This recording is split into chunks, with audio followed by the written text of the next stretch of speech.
दोस्तों नमस्कार। मैं आ चुका हूँ बिजनौर उत्तर प्रदेश, जहाँ प्राकृतिक चिकित्सा शिविर की जाती है और प्राकृतिक तरीके से शरीर को स्वस्थ किया जाता है। तो उससे पहले मैं आपको दिखा दूँ, यहाँ पर ये भैंसा बोगी आप देख रहे होंगे, भैंसा गाड़ी। और यहाँ के लोग क्या करते हैं, खेती किसानी करते हैं, जैसे गन्ने की खेती करते हैं, बाजरे की खेती करते हैं। और जो भी सामान कहीं ले जाना है तो वो भैंसा बोगी गाड़ी में ही लेके जाते हैं।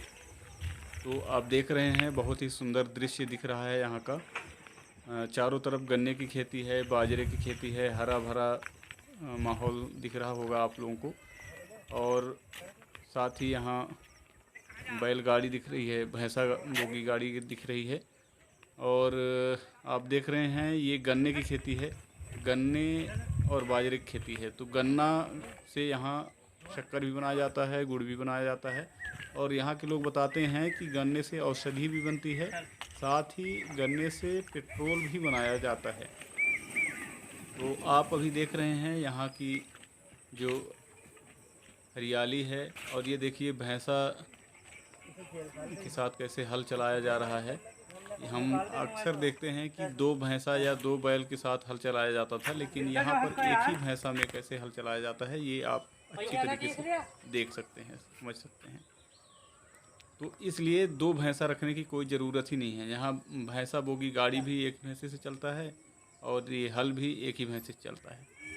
और ये आधुनिक तरीके का जो हल है ये लोहे का औजार है, क्योंकि अक्सर आप देखते होंगे हल लकड़ी का होता है जिसमें लोहे की फार लगी रहती है, लेकिन ये लोहे का हल है और इसमें कई वो फार लगे हुए हैं जिससे जुताई की जाती है। 5-7 लगे रहते हैं नुकीले औजार, और दो लोग मिलके चलाते हैं। इसमें थोड़ा सा ये दिक्कत है कि दो लोगों को मिलके चलाना पड़ता है, क्योंकि भैंसा इधर उधर भागने लगता है हरियाली देखकर। तो आप देख रहे हैं प्राकृतिक सौंदर्यता बिजनौर उत्तर प्रदेश की, जहाँ बहुत ही खूबसूरत माहौल है। यहाँ हरा भरा चारों तरफ आपको गन्ना ही गन्ना दिखेगा, बाजरा ही बाजरा दिखेगा। ये जो बाजरा की खेती करते हैं ये लोग, तो इसे पशुओं को भी खिलाते हैं, भैंसों को भी खिलाते हैं। और जो बच जाता है तो पक जाता है तो उसकी रोटी भी खाते हैं और फिर दोबारा बीज बोने के काम में आता है। तो ये आप बहुत ही सुंदर दृश्य देख रहे हैं। और अब हम कुछ देर में आपको दिखाएंगे कि कैसे प्राकृतिक तरीके से यहाँ स्वस्थ किया जाता है शरीर को। हम जब सुबह उठते हैं तो सबसे पहले हम 2 गिलास गर्म पानी पीते हैं और फ्रेश होते हैं। उसके बाद गरारा करते हैं। गरारा इसलिए करते हैं ताकि जो गले में खराश हो, कफ हो या किसी तरह से कचरा जमा है वो साफ़ हो जाए, ताकि हमारा शरीर अंदर से भी शुद्ध और साफ़ हो जाए। इसके बाद हम करते हैं नेति।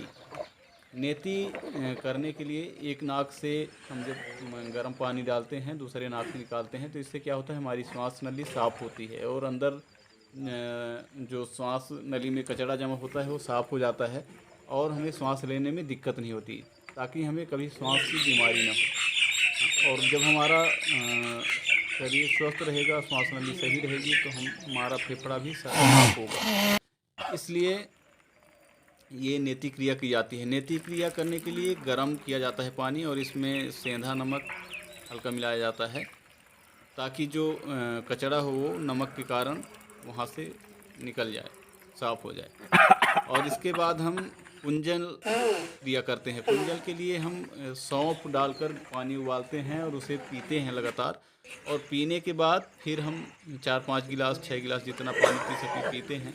उसके बाद हम उल्टी करते हैं। उल्टी करने से क्या होता है कि जो हमारे पेट में गंदगी होती है, कचरा होता है या मल द्वार से नहीं निकल पाता, कचरा पूरी तरह साफ़ नहीं होता पाता, वो उल्टी के माध्यम से मुंह की तरफ से निकालते हैं, ताकि हमारे अंदर जो कफ हो या पित्त हो, ताकि जैसे बात की किसी की बीमारी हो गई या गैस की बीमारी हो गई, ये पित्त के कारण होता है। तो पित्त को दूर करने के लिए, कफ को दूर करने के लिए ये कुंजल क्रिया की जाती है।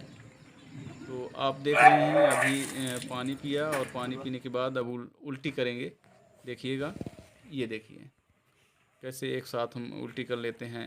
उंगली थोड़ा सा जेब में लगाते हैं अंदर, और इसके बाद हम आराम से उल्टी कर सकते हैं। इसमें कोई कठिन काम नहीं है। शरीर को स्वस्थ करने के लिए ये प्राकृतिक तरीके हैं जो हमारे शरीर के लिए उपयोगी हैं, और इसका कोई साइड इफ़ेक्ट भी नहीं है, तो इसे आप भी कर सकते हैं। और दोस्तों अभी देखेंगे कि अब ये इसके बाद फिर हम योग क्रिया करते हैं थोड़ा रेस्ट लेने के बाद। तो अभी ये योग क्रिया कराई जा रही है। ये हमारे गुरुजी सबको योग प्रशिक्षण दे रहे हैं, योग करा रहे हैं, अभ्यास करा रहे हैं, जिससे हमारा शरीर स्वस्थ हो, हमारा मन स्वस्थ हो। और जब शरीर और मन स्वस्थ होगा तो हमारा जीवन स्वस्थ रहेगा, हमारा जीवन खुशहाल रहेगा। क्योंकि इंसान पैसे से सब कुछ खरीद सकता है, लेकिन स्वास्थ्य नहीं खरीद सकता। स्वास्थ्य हमारे लिए बहुत ही अमूल्य धन है, जो किसी के बस का नहीं है कि पैसे से खरीद सके। इसलिए स्वास्थ्य को हमें ध्यान में रखना होगा, और प्राकृतिक तरीके से कैसे स्वस्थ रखा जा सकता है ये तरीका अपनाना होगा, सीखना होगा, ताकि हमारा जीवन खुशहाल हो सके। तो ये योग अभ्यास देख रहे हैं लगातार कैसे हम छोटे छोटे अभ्यासों से अपने शरीर को फ्लेक्सिबल बनाते हैं, कैसे स्वस्थ बनाते हैं। ये दूर दूर के लोग यहाँ आते हैं स्वस्थ होने के लिए। देश भर के लोग आते हैं, विदेशों से लोग आते हैं यहाँ स्वस्थ होने के लिए। तो आखिर ऐसा क्या कारण है, ऐसी कौन सी बात है इस आश्रम में, बिजनौर में, कि लोग यहाँ खींचे चले आते हैं। और यहाँ तक कि मैंने देखा है कि बहुत सारे लोग गंभीर बीमारी से पीड़ित रहते हैं, जिनकी कोई इलाज नहीं रहती, लाइलाज हो जाते हैं। ऐसे लोग भी आके यहाँ स्वस्थ हो जाते हैं। बूढ़े से बूढ़े लोग, जर्जर से जर्जर लोग, कमज़ोर से कमज़ोर लोग, गंभीर से गंभीर बीमारी वाले लोग भी यहाँ स्वस्थ हो जाते हैं। उसका कारण ये भी है क्योंकि यहाँ मोटिवेशन भी मिलता है, और शरीर को स्वस्थ करने के अलग अलग प्राकृतिक तरीके भी अपनाए जाते हैं। योग अभ्यास के बाद हम लोग पेठा जूस पीते हैं। उसके बाद आधा घंटा रेस्ट करने के बाद फिर गरम पट्टी लेते हैं। इसके बाद ठंडी पट्टी लेते हैं, मिट्टी पट्टी लेते हैं, और उसके बाद फिर भाप स्नान, और फिर इसके बाद इनीमा के बाद हम फ्रेश होते हैं। इसके बाद फिर मालिश, और इसके बाद स्नान, और स्नान के बाद फिर हम रेस्ट करते हैं। और फिर इसके बाद थोड़ा सा मौसमी जूस या नारियल पानी लेते हैं। और इसके बाद फिर थ्योरी की क्लास लगती है कि हमें जीवन को कैसे स्वस्थ रखना है, शरीर को कैसे स्वस्थ रखना है। इसके अलग अलग तरीके बताए जाते हैं। हर दिन नए नए अलग अलग डॉक्टर आते हैं, विशेषज्ञ आते हैं, जो हमें बताते हैं कि हमें क्या खाना चाहिए, कब कितना क्या खाना चाहिए, क्या नहीं खाना चाहिए, और शरीर को स्वस्थ रखने के लिए कब कितना और क्या खाना चाहिए। शरीर को पोषक तत्व के लिए कौन कौन सी चीज़ें आवश्यक हैं, कौन सी चीज़ें आवश्यक नहीं हैं, और कितनी मात्रा में आवश्यक हैं, ये सब जानने के लिए हमें यहाँ मिलता है। और हम यही कहेंगे कि आप भी अगर स्वस्थ होना चाहते हैं, या आपके आसपास कोई इस तरह गंभीर बीमारी से पीड़ित हो, इलाज न हो सकता हो,